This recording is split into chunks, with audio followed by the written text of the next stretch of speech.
Hello there, my beautiful friends, and welcome back to the Duality of Life podcast. My name is Julia. Super grateful to welcome you into this one.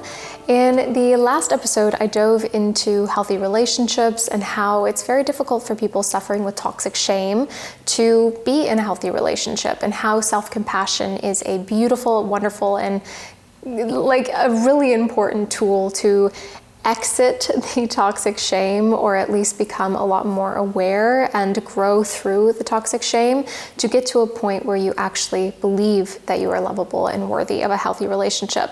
And so today I want to dive into the same topic pretty well, but expanding on it with attachment styles, as well as sharing my own personal experience, a bit about toxic shame, how all of these attachment styles are stemming from toxic shame, at least all of the ones that aren't secure, and then also diving into how self-compassion can help us move through that cycle of toxic shame in a positive and loving way.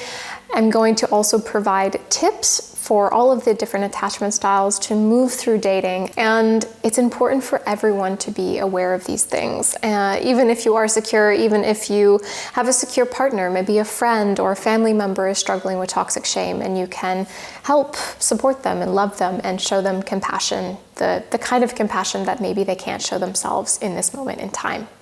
So along with all of this, I also want to talk about how to become curious and more aware of our desires, wants, and needs in a relationship as well. So without further ado, let's dive into this episode, starting off with all of the attachment styles. So first things first, what are the attachment styles? We've got 4 main attachment styles, them being secure, anxious, avoidant, and disorganized. From the 4 main attachment styles, there are very many offshoots of them. So you may not identify as just anxious. You may have heard of anxious preoccupied or anxious disorganized. You may not be just avoidant. Maybe you're fearful avoidant or dismissive avoidant. You may not just be disorganized. You may be disorganized and anxious, or disorganized and avoidant. There are many different names to these attachment styles, and it's important to remember that we are all so unique, and life is deeply, deeply nuanced. To take that perspective and not just label yourself as one thing because maybe you fit like 80% of the criteria is really important when you're thinking about this stuff. And I know for myself, I always just kind of thought I was anxiously attached. In further investigation of myself, I realized that I'm actually anxious preoccupied. So this preoccupied layer of myself adds a little bit more depth and understanding to me as a person. And even with that anxious preoccupied, I still believe I have a bit of avoidant behavior inside of me, that I'm even so avoidant that filling out these little quizzes that I've done or reading things online don't actually fully comprehend my dating history, because I may put way too much focus on the times that I was anxious and not enough focus on the times that I've been dismissive, disorganized, or avoidant. And it's important to kind of remember these things and how nuanced we are as people. We oftentimes will label ourselves as things that give us the most pain and not really think too much about the things that we don't care about anymore. So maybe that relationship that we became avoidant in doesn't really mean that much to us anymore. It didn't really impact us in the same way because we've literally shut that door. Our avoidant part of us has literally shut that door and decided not to care. That's still there though, however. All of this being said is we are so individual, and labeling ourselves as something because we've read something on the internet that has resonated with us is just a label that we've read on the internet that resonates with us. It's deeply important to remember that as we are navigating all of this, and it's also important not to just put a label to somebody based on our experience of that person. That person is very unique and very individual, and our perception of them is our perception of them. We can only see people through our lens. We have no idea what's going on inside of their own mind. It's also deeply important to understand where these attachment styles stem from. You aren't just anxious for no reason. You aren't just avoidant for no reason. You aren't just disorganized for no reason. All of these things are stemming from something. I believe that all of these things are stemming from toxic shame. However, we're going to dive into that later on in the episode. But what causes anxious attachment style? And understanding this layer of ourselves can help us grow as people, because when we can hold compassion for the reasons that we are the way that we are, we can understand that those things aren't actually us. We've just developed these patterns. All of this is going to be in the toxic shame and self-compassion section of this video, or section of this podcast, a lot more in depth. But when a child perceives a parent as unpredictable and neglecting them, the child might become over clingy and over needy to meet that affection need that all children require. Children need affection. They need mirroring. They need their parent to be there to support them through their emotions. When a parent is unpredictable, maybe they're giving love 1 minute and then they disappear for a few days, or yell at them the next day or the next minute that they give them love and now they're angry at them. When a child doesn't know how to get their needs met fully without the reactive nature of a parent or the neglecting nature of a parent, this creates a belief inside of themselves that they are not worthy of predictable and safe love. And so this child is going to grow up with that belief inside of themselves that causes them to be overly clingy and overly needy in partnerships to get that need that they've never really had fully met, that need of love, that need of connection, that need of safety. They're going to desire that in a partner because that's the quote-unquote next step in our evolution. We separate from our parents, but we still need connection as human beings. And so we seek romantic connection a lot of the time. If you are asexual, anxious attachment style can still be present inside of you, but maybe that's towards friendships or siblings, other important people in your life. So individuals with anxious attachment style usually suffer from low self-esteem, needing constant reassurance from people, have a deep fear of abandonment and rejection sensitivity. They are also hyper attuned to other people's emotions, which can be extremely exhausting. Difficulty self-soothing, which that need was never met from our parents. And so to learn how to self-soothe, we actually need proper mirroring of that, to see a parent soothe themselves in a healthy manner, to have a parent soothe us in a healthy manner, gives us the ability to grow up as an adult with a secure attachment style, because we can understand what we need or what has to be done to help ourselves feel better in a moment that our emotions are overwhelming us. Anxious attachment style people are also going to have strong emotional reactions. So instead of thinking, we are going to react. We are going to just put our focus into this thing to try to fix it or solve it or get our need met. With all of that, we have conflict sensitivity as well, and that's probably why we are going to just try to fix the thing as soon as possible, because the threat of conflict threatens our deepest desires and needs. And because all of these things, we are going to live in sympathetic activation, meaning our heart is going to race, we're going to feel anxiety in our body, we're going to tense, we're going to, be afraid that that physical reaction to anxiety is going to be present inside of our bodies. I personally feel it in my stomach when I am very anxious, when there's a conflict or problem in relationship, friendship that I have. I feel it in my stomach. I have a very hard time eating and digesting food, as well as just feeling really spacey and away from this little space suit that I have. So this is what's believed to be the underlying current of that anxious attachment style and all of the difficulties that we are going to be facing while experiencing or having an anxious attachment style. Let's move on to avoidant attachment style, what causes it, and its negative symptoms, if you will, going about your life. So if a child perceives their needs as rejected by their parents, the child is going to stop expecting these responses from their parents. And so the child is going to learn that they should not express their emotions openly or seek support, because they're just going to be rejected. Because of this, as children grow up, they're going to become extremely self-sufficient. They are not going to rely on their parents for their emotional needs being being met, and reject their own emotions as well. So why bother expressing them if they're never going to be held anyways? This leads to that individual also suppressing their own emotions and not fully comprehending the emotions of other people as well, because you've never been given that, or at least not in any sufficient or significant manner. Avoidant attachment people can also really struggle with perfectionism and control behaviors. Avoidant attachment can also be linked to narcissistic personality disorder, but it's really, really important not to link the two. Editing Julia here, my apologies for misspeaking. What I meant was narcissistic personality disorder and avoidant attachment can be associated together because they have some similarities, but it doesn't mean that they are one and the same, and therefore they should not be linked together because one does not equal the other.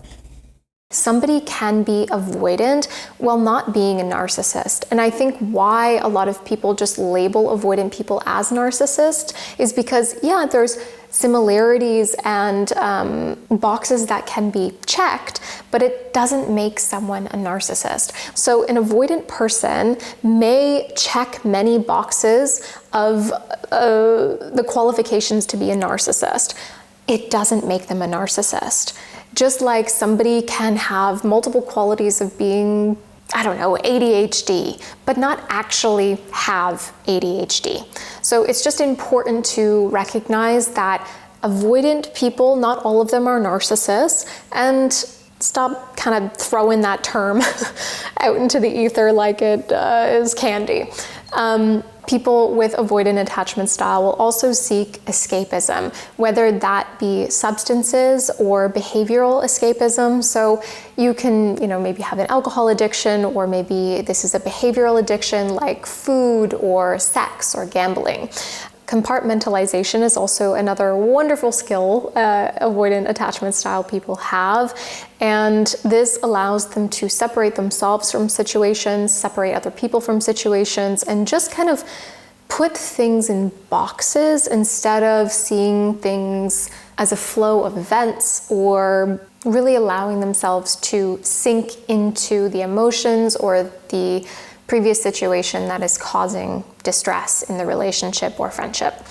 The compartmentalization can also lead into deactivation strategies, which is meaning mentally downplaying another person's emotions, not really understanding the other person's emotions as well, because remember, the reason that they are avoidant, or a link to why someone is avoidant, is because their emotions were not mirrored to them as children. They were rejected in some way as children for experiencing emotions, negative emotions. And so they're going to mentally downplay the partner's importance to them, to their life, by mentally downplaying the situations, compartmentalizing the situations and the emotions, and also idealizing the past. Really putting significance to how they felt when they were alone or single or without this person or this problem or this issue showing up in their lives. They're going to be like, wow, my life was so much better when I didn't have to deal with this. My life was so much better when I didn't have to think about this. And avoidant people don't not want love. We all want connection in our lives.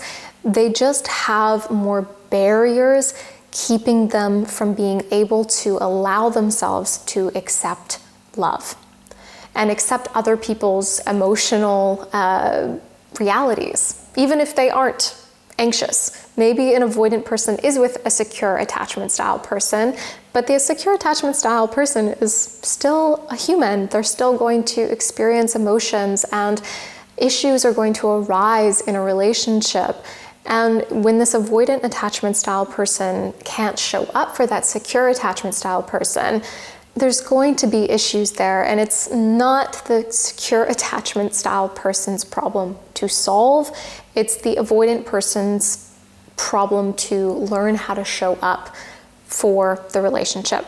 However, we're going to dive into that a little bit more in a few minutes. So let's move on to disorganized attachment style. So Disorganized attachment style is one of the most kind of devastating attachment style, to be honest. This one is most often linked to abuse as children, whether that be physical, sexual, or emotional abuse. And what makes it different from an anxious attachment style and an avoidant attachment style is that there is a lack of coherence in this individual's social behavior. They just don't understand fully what is going on because they never had the chance to. Anxious attachment style people struggle with their own things. Avoidant attachment style people struggle with their own things. Disorganized attachment style is anxious in one moment and avoidant the next. And this can be extremely confusing to navigate, why one person will make them avoidant and another person will make them anxious, or why one situation will make them avoidant and another situation will make them anxious. It is difficult to navigate the ever-changing emotions and sway of this disorganized person. So because of this, disorganized people can be seen as extremely unpredictable. You don't know if they're going to wake up on the wrong side of the bed one day or give you everything and all of their love the next day. People also will struggle with self-sabotaging behaviors. So maybe they're going to, love bomb you because that's what feels authentic and good to them in that moment, and then get really nervous. They get really scared of that person hurting them, that person abandoning them, that person rejecting them, and they're going to then run away completely or mess this situation up for themselves because at the end of the day, they don't feel fully worthy of love. They are at high risk of developing a variety of mental health disorders and issues, including substance abuse problems or behavioral abuse problems, same as the avoidant. That is, they're going to escape, they seek escapism.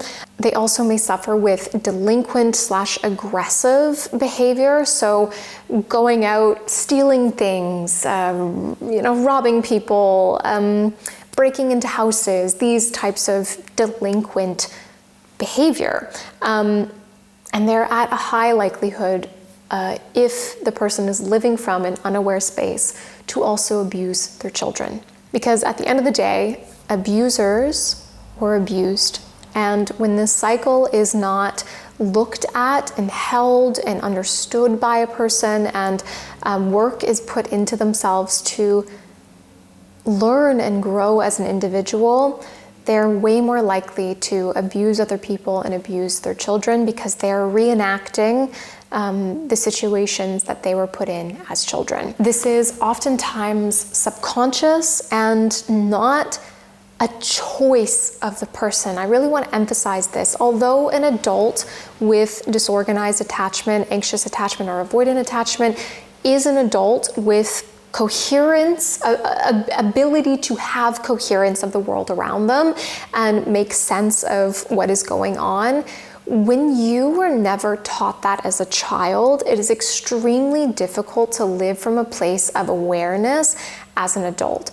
That is built. And when that is not built and mirrored and shown to you as a child, it makes life as an adult extremely, extremely confusing and confronting and scary and weird, and oftentimes leads to dissociation as well. So when we dissociate and also are not working on getting out of that dissociation, we are living from a subconscious space.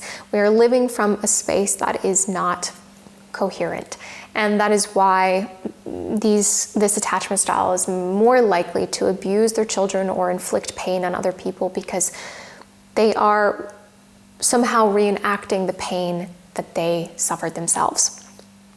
So, what do these attachment styles need to hopefully eventually move themselves out of these attachment styles? So for anxious people, not everyone is avoidant. Remember that. Anxious people, get in your head, not everyone is avoidant, okay?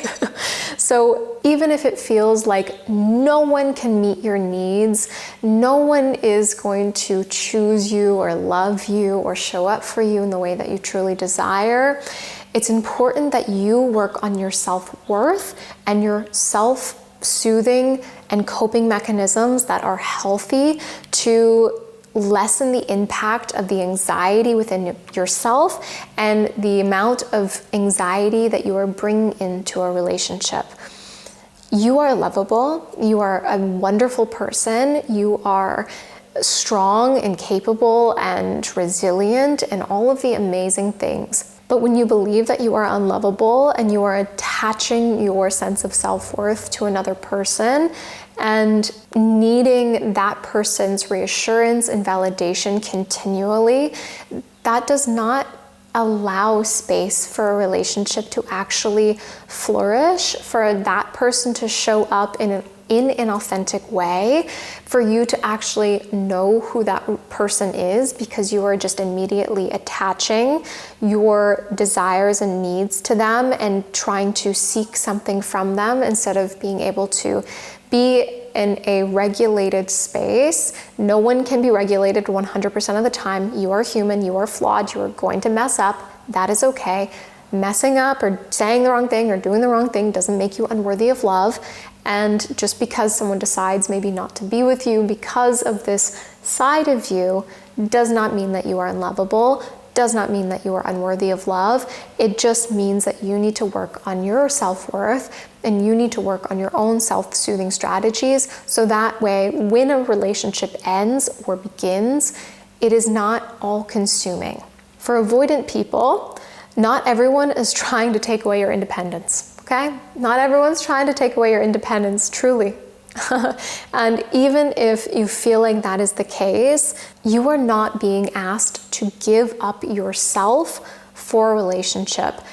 Even if it feels like that, even if you think that that's what you need to do to be in a relationship, and if anyone ever asks you to give up yourself to be in a relationship with them, it is not right, and that person needs to take some time to look at themselves as well. So not everyone is asking you to give up your independence, but you have to allow space for another person to be in your life and need you and want you and love you, and you not be afraid of being loved, afraid of being needed, afraid of being desirable by another person. You have to work on that level of self-worth that makes you believe that your own emotions are not worthy of being expressed or worthy of being talked about, acknowledged or felt even by you, because a lot of the time when we're, like I've said, avoidant, we're going to suppress our own emotions, which means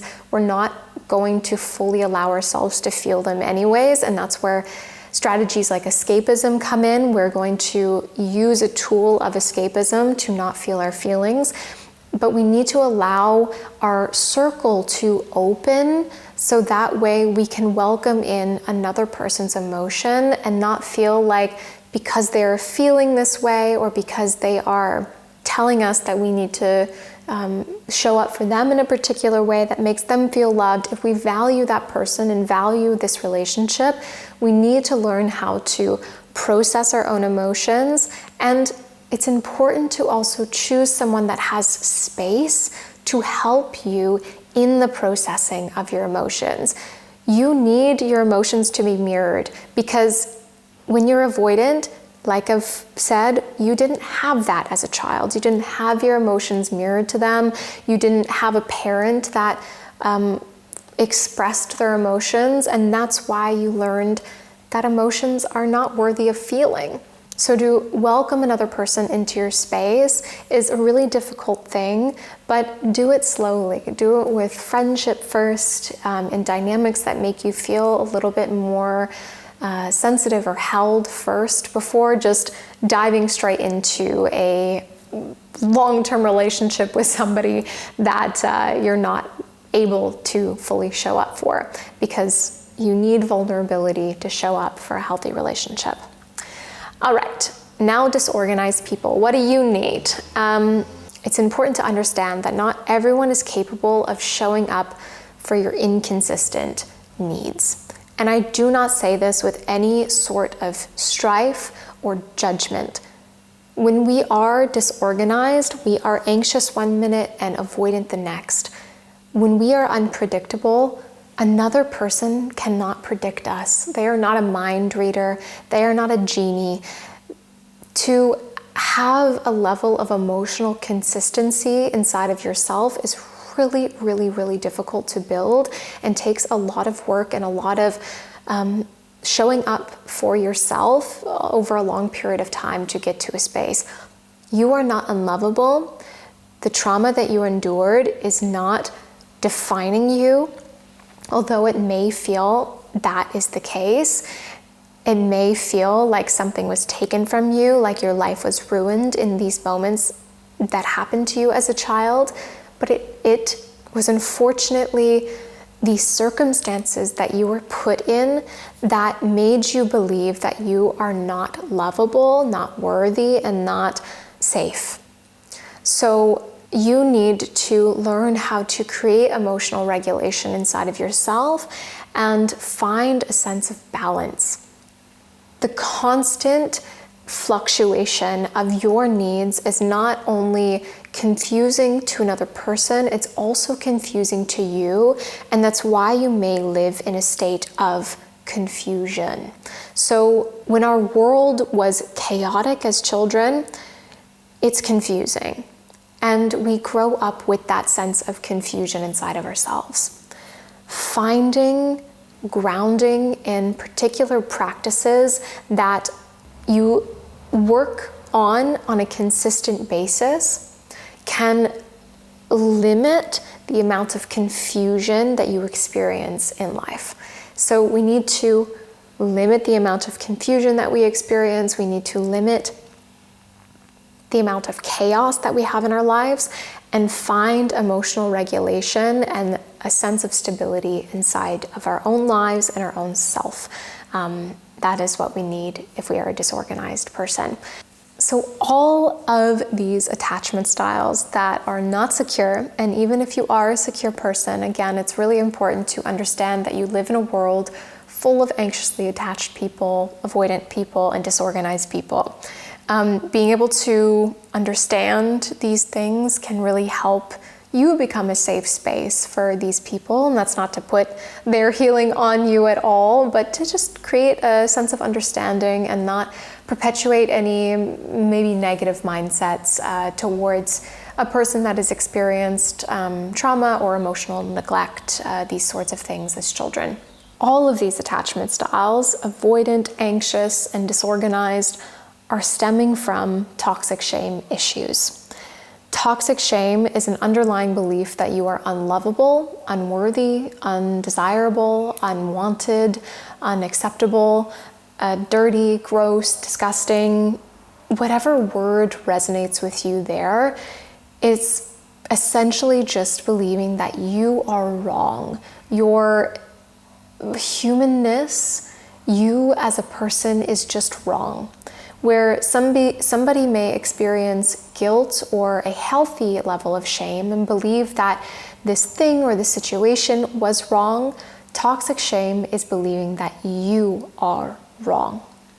This is a deeply challenging thing to struggle with in your life, because when you are operating from a place of being unworthy or unlovable, you are not going to be able to believe that you are worthy and acceptable to be loved and to be wanted, and therefore oftentimes validating that deepest fear with people or situations that feed into that belief that you already have, because you believe, so therefore you act on that belief. This creates a negative cycle, a negative thought loop as well. When we experience a difficult situation, we feel that anxiety in our body.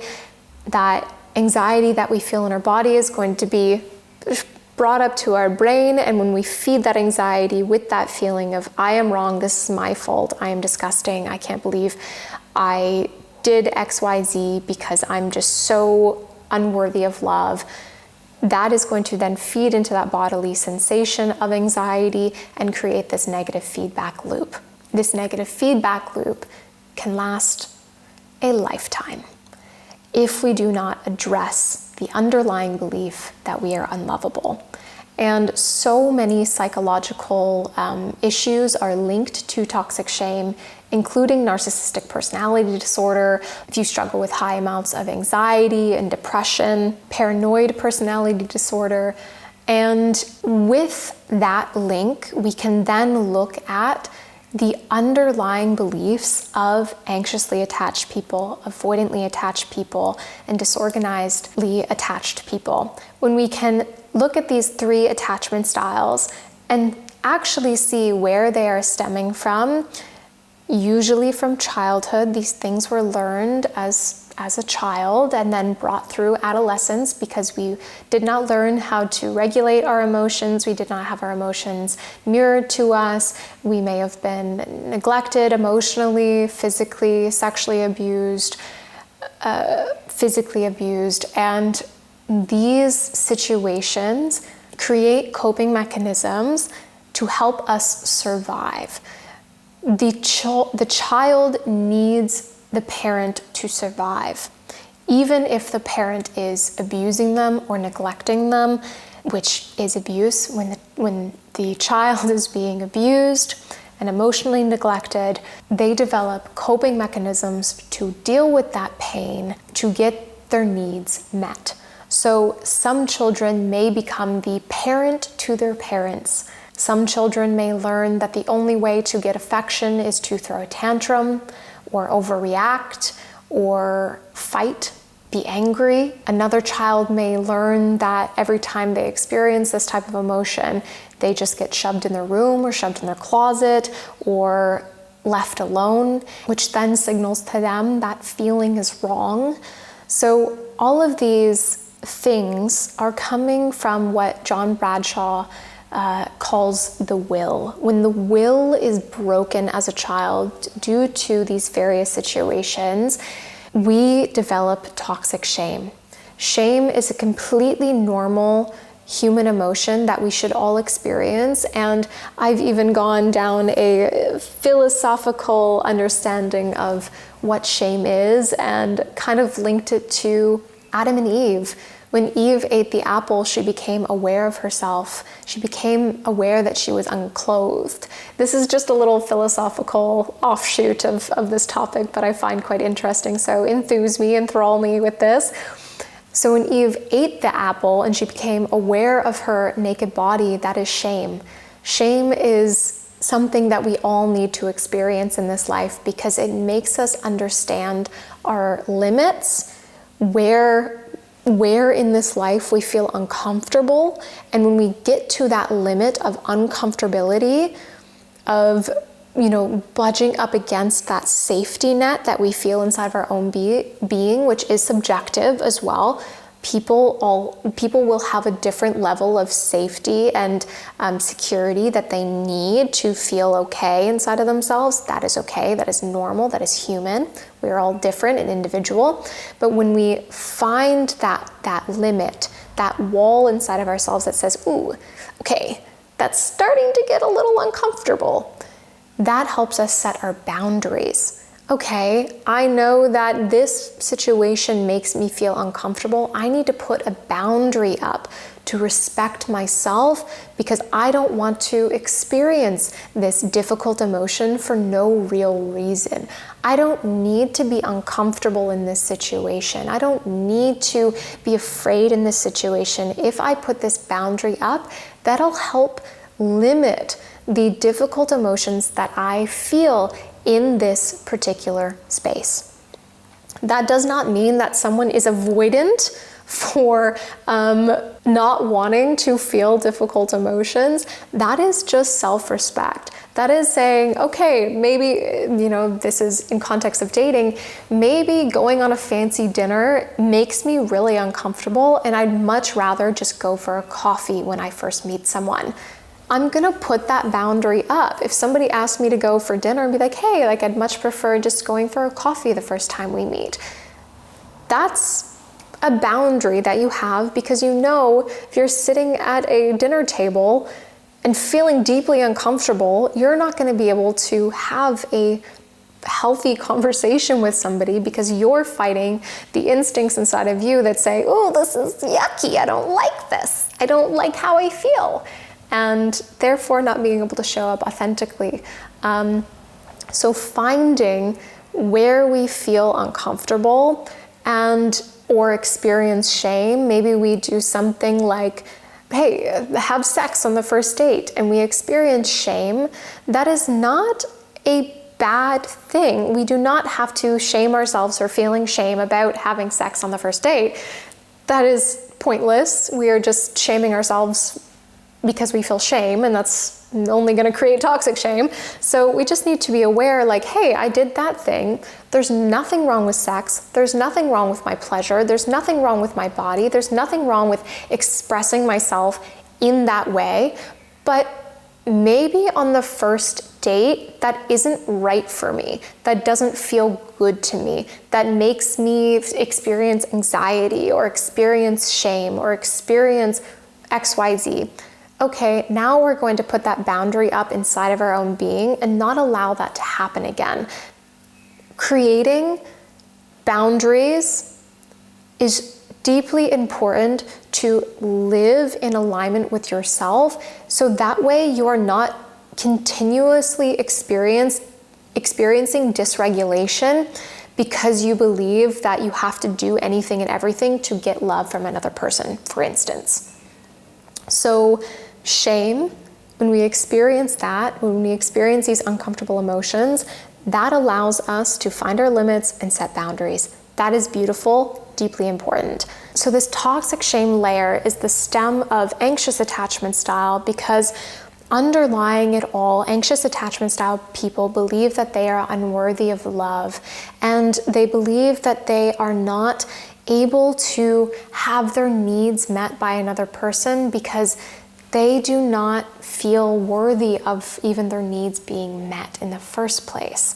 So they are going to oftentimes choose people that are fully incapable of meeting their needs because they want to subconsciously feed into the belief that they are unlovable, continuating that cycle of anxious attachment, because when we have no one to meet our needs, we are then going to believe even more so that we are unlovable because this person is not showing us love in the way that we desire, validating that fear of unlovability, creating anxious attachment, allowing us to reach out even more to people that do not want us, furthering that belief that we are unlovable. So when we have that toxic shame element, that understanding of toxic shame underneath of that anxious attachment style, and understand that this anxious attachment style cannot be solved by just becoming less anxious or the actionable steps of like, okay, I just need to not text him first. I just need to not do this, or I just need to not be the one that does that. And I just need to limit my actions of anxious attachment style, just have to pretend that I'm not anxiously attached. If you're not solving the underlying belief that you believe that you are unlovable, that anxious attachment style is going to crop up in many different ways, circumstances, and probably carry with you for your whole life. So avoidant people, where the toxic shame is coming from, or why toxic shame is the root, the stem of avoidant attachment style, is because avoidant attachment people believe that their emotions are not worthy of being felt. Therefore, they do not have an actual sense of self. When we do not have the experience of mirrored emotions as a child, we cannot gain a sense of self. This is talked about a lot in John Bradshaw's work, Healing the Shame That Binds Us, his book. It's a wonderful book. I highly recommend it. It's a lot. It is a lot, so please take that into consideration if you're trying to dive into this topic. But when you have that experience as a child that your emotions are not worthy of being felt, that is creating an underlying belief that you are not worthy of expression. You are not worthy of having your emotional needs met. You are not worthy of love, which is connection to another person, to a parent. You are not worthy of that. And so that space is never created, and you never then create that space inside of yourself to feel, to express, and to understand your authenticity and to hold space for those emotions. Feeling those emotions, you even shame yourself for feeling them, and that is why we like to just avoid instead of feel, because feeling that shame is so uncomfortable because we've never been shown how to work through it. We've never been shown how to move through that emotion to get to a better space and show up for ourselves during the process.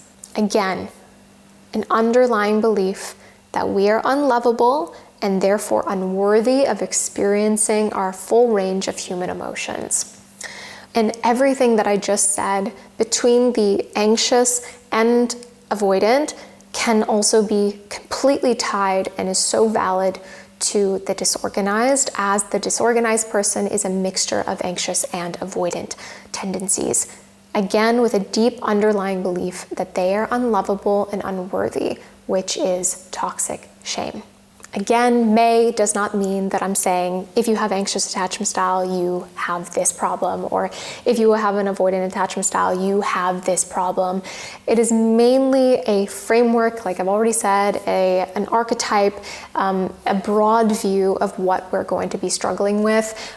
But underneath of it all, when we cannot show up for our emotions, when we cannot emotionally regulate, when we are seeking people for validation, when we are pushing people away because we are terrified of actually feeling anything, all of these things are stemming from a belief that we are not worthy of love and are deeply afraid even of vulnerability. All right, now let's get into self-compassion, which is the antidote, if you will, to toxic shame. It is comprised of 3 different layers, all equally important to growing your self-worth, your self-love, and understanding that you are innately worthy of love and worthy of care and worthy of acceptance. You do not have to be perfect to gain love. You do not have to fight to gain love. You are worthy of love because you are a human being. So self-compassion, the first layer is awareness. We need to become aware of what we are feeling. We need to name our emotions. We need to understand what emotion we are experiencing inside of our body, and not just being like, I feel bad. I feel like shit. I feel weird. I feel uncomfortable, maybe a little bit. It's a little higher than those other ones, but it's important to name the emotion with more accuracy. I'm feeling devastated because of this. I'm feeling completely dissociated and lost and confused of how to get back to me because of this. Naming our emotions with more accuracy creates a level of awareness of where we are feeling that emotion, what we are feeling, and then we can even become curious about it as well. We also need people. We need relationships in our life that we can communicate and express our situations and our feelings. We need space to learn how to express the emotions that are going on inside of us. We need a space to feel safe in letting that emotion be known by another person and by ourselves. This can be done with therapy, trusted friendship or family. Maybe group therapy is a wonderful option as well for people. We simply just need people in our lives to remind us that the feelings we are feeling are not a weird occurrence that only happen in us. Other people experience it too. Other people feel the same things as well. Other people have been through similar situations. We are not alone. Toxic shame is stemming from a layer of self-absorption, which, sorry, I should have laid this out a little bit better. My apologies. Self-absorption, the antidote to that is mindfulness. So self-absorption is not just like me, I'm selfish, blah, blah, blah. Self-absorption is like over-identification and rumination on emotions. So instead of naming the feeling with accuracy and feeling the feeling with awareness of why we are feeling that feeling, we are just looping in, I'm a horrible person, I, did this or did that, or this person said this and said that, and like cycling through this situation, scenario, or reasons why we are wrong or unlovable or unchoosable. So the next layer of toxic shame is isolation and loneliness, which the antidote to that is community and kinship relationship.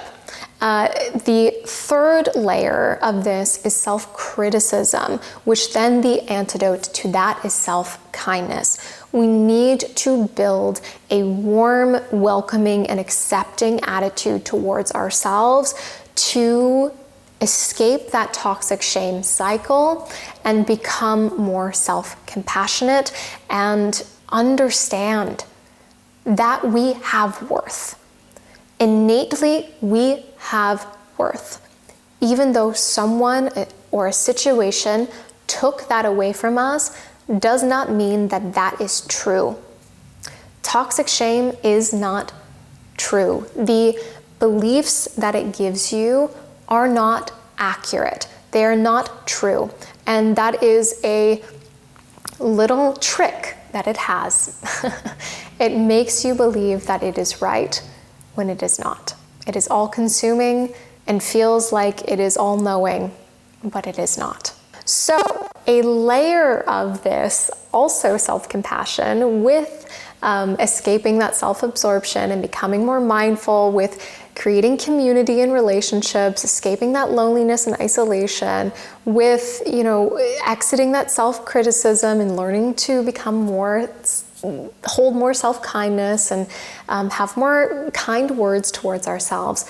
In all of that, we can then also become curious about our desires, needs, wants, fantasies, spiciness that we truly desire in a relationship as well.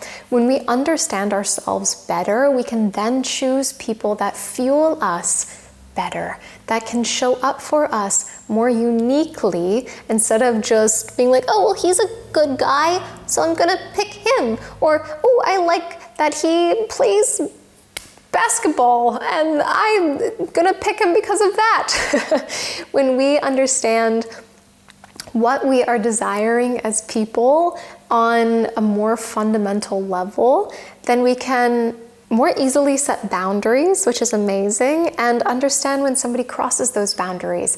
And we can have a conversation with them, we can be open with them about why we're feeling or experiencing a certain thing because of this boundary being crossed. And if they communicate well and show up for us, amazing. If not, then we can, choose to exit the situation with more certainty and clarity of our own being, our own wants, and our own needs.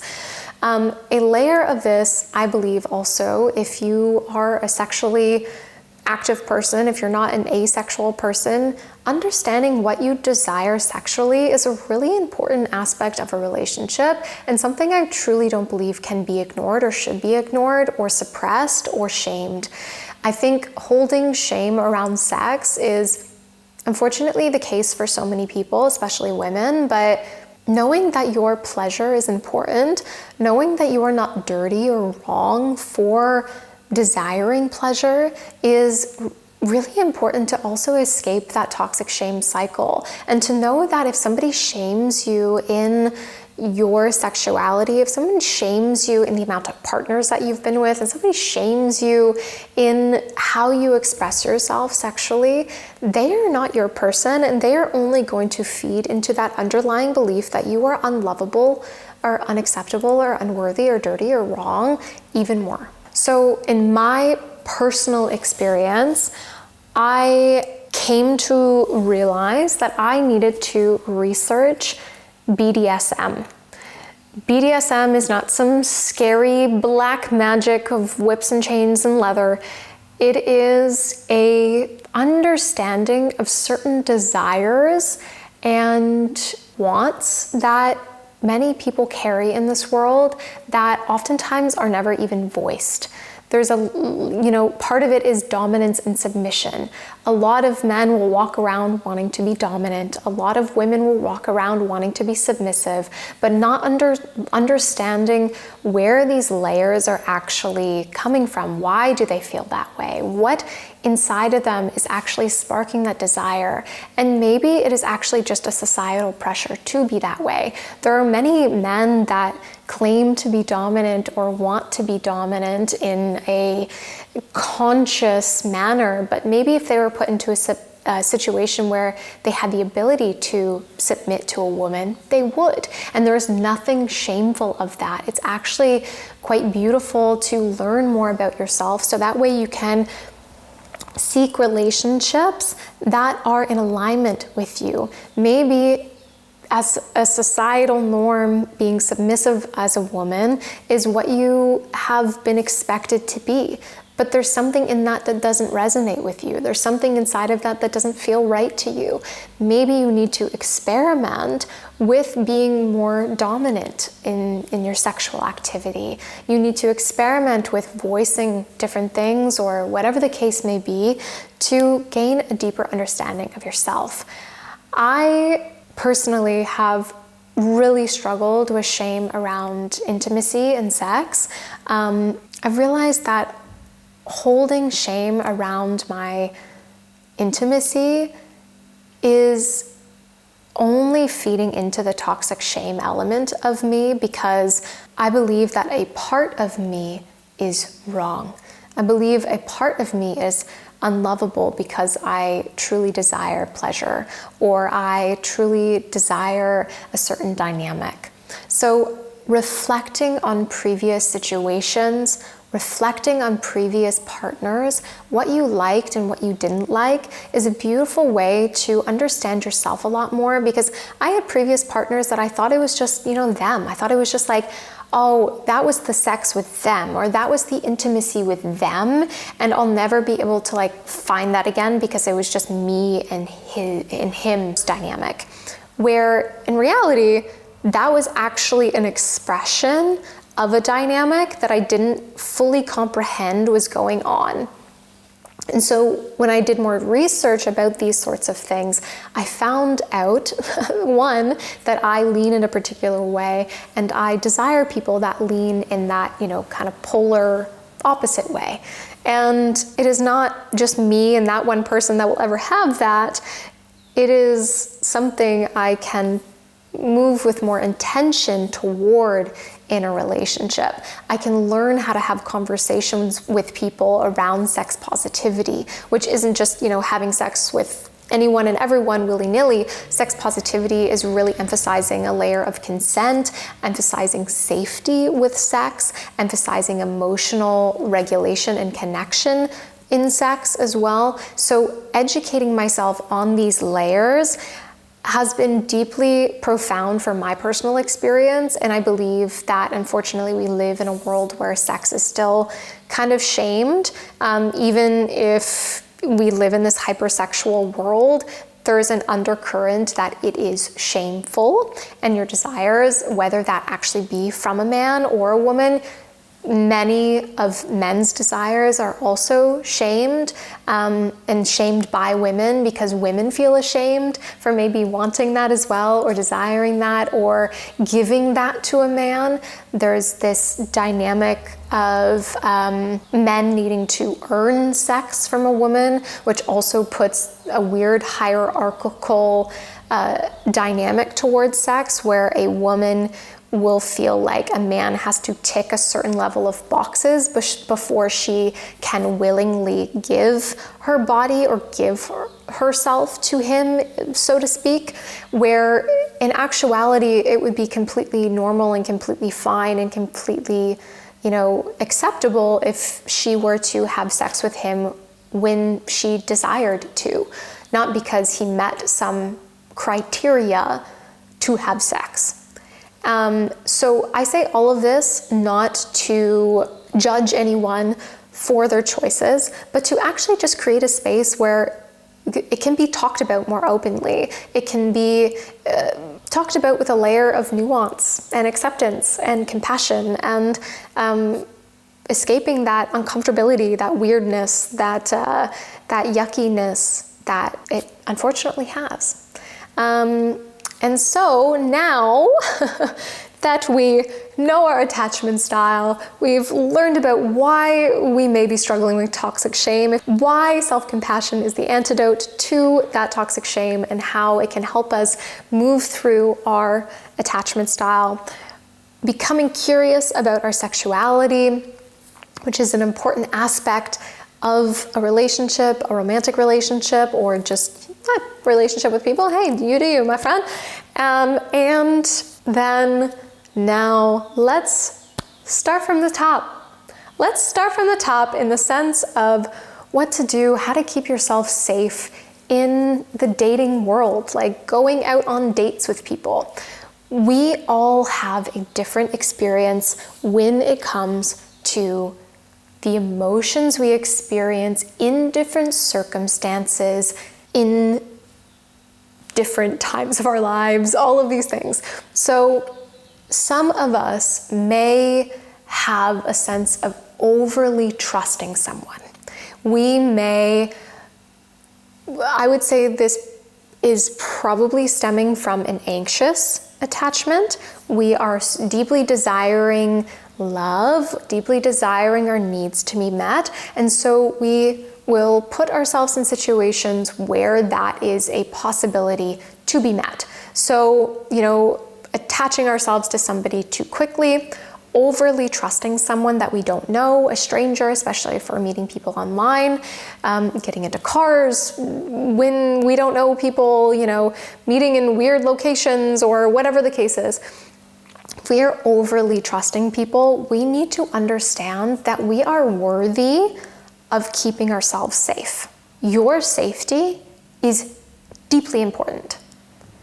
And when you are meeting somebody that you do not know, you need to understand that your safety is more important than the perceived desire for love that is driving you to be overly trusting.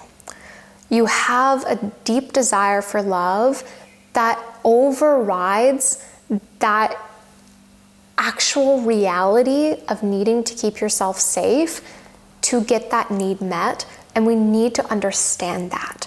We need to then create boundaries for ourselves that we can stick to, so that way we can respect ourselves and know that we are trying our best to act from a place of self-interest and not just to meet that need to fill that space because we believe that we are unlovable. So maybe that's deciding to always meet the person at the restaurant or at the cafe and never being picked up by them for the first few dates. It could be deciding not to kiss someone on the first date, or deciding not to have sex with somebody on the first date. It could be deciding to not go out at a fancy dinner restaurant thing, but to just get coffee. It could be deciding not to walk on nature trails with somebody that you don't know. Whatever the boundaries are to keep you safe, you need to set them. The person that is overly trusting, I'm not telling you to never trust anyone ever again, but it's to recognize that, again, your safety is more important than the desire to get that need of love met. For the person that wants to keep people at a distance with like a 10-foot pole because you're a little avoidant, we need to recognize what space that we are in, to not hurt people by getting into a relationship or dating the person. We need to set expectations for ourselves that we can follow. If we did not enjoy that date with that person, instead of ignoring them, ghosting them, or just egging them on for a period of time with no real intention to ever see them again, recognize that that's coming from a place of being detached from your own emotions and setting boundaries for yourself to, one, help you show up in expressing your emotions while also respecting another person which will help you be able to understand another person's emotions or other people's emotions a little bit more deeply as well. So this can be deciding that if you feel a sense that you do not want to see someone again, making a choice to send them a text message that simply says that in a kind manner, and making it something that you have to do, a boundary of yourself, not for the other person. It is for the other person. We need to respect other people, but it is for us as well, to be able to know that we can communicate our feelings, and although maybe that person is not going to react in a particularly positive way, depending on the person, does not mean that our feelings are invalid of expression. This could also be setting a boundary that you communicate from the get-go what you are looking for or what you are in desire of. This could also be even communicating that you tend to lean on the avoidant spectrum and you struggle with expressing emotion sometimes, but it doesn't mean that you do not care about the person or do not want a relationship. This is just your struggle that you are dealing with. I know that can be huge and big and scary and awful to say out loud, but it does not have to be this intense conversation that you have. It could just literally be, hey, I'm not fully in a space to commit to a long-term relationship right now. Or it could be, hey, I just want to let you know that it takes me a bit of time to get to know someone and feel safe around another person. So I would like to just move slowly and get to know you before establishing any sort of label or expectation towards this. Would you be open to that? Things like that can really make a big difference to identifying your own emotions and experience and being able to receive another person's emotions in their experience as well. So yeah, both attachment styles need to set boundaries for themselves to keep themselves safe emotionally and physically. And if you are a disorganized person, it's important to look at both of those elements, the anxious attachment style tendencies and the avoidant attachment style tendencies, and find your unique mesh of what you need to do to set boundaries and rules for yourself. This could be, not drinking on the first date as well. This could be actively deciding that a date is only going to be 2 to 3 hours maximum. That could be deciding that you only actually realistically have space for 1 to 2 dates a week. This could be taking notes on people as well. I think that's a really important thing, to take notes about the other person that you're going on dates with, as well as how you are feeling during those dates. This is important for all of the attachment styles.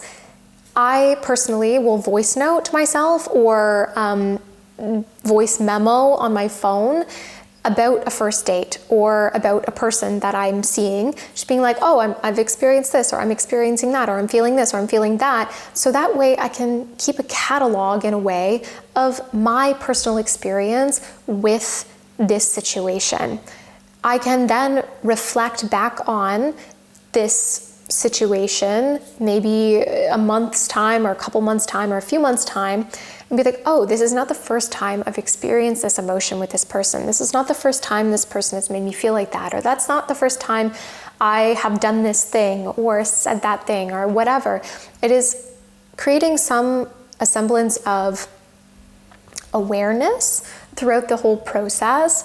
It's allowing you to create space of expression, your personal expression in your own private way, to analyze, to feel, to question, to become curious about your own personal experience with another person or with a situation. With all of this said, I have been talking for a very long time, and I truly, truly hope that you enjoyed today's episode. I really hope you got some value out of it. If you have any questions or any insights, anything I may have gotten, wrong, or you have an opinion on, please pop it down in the comments or send me a message over on Instagram at FlavorfulJulia. Or I guess you could send it to my Duality of Life podcast Instagram as well. I really need to get on top of sharing more things on that page, as well as getting into creating some more short form content for this YouTube channel, and yada yada. But that's my own crap.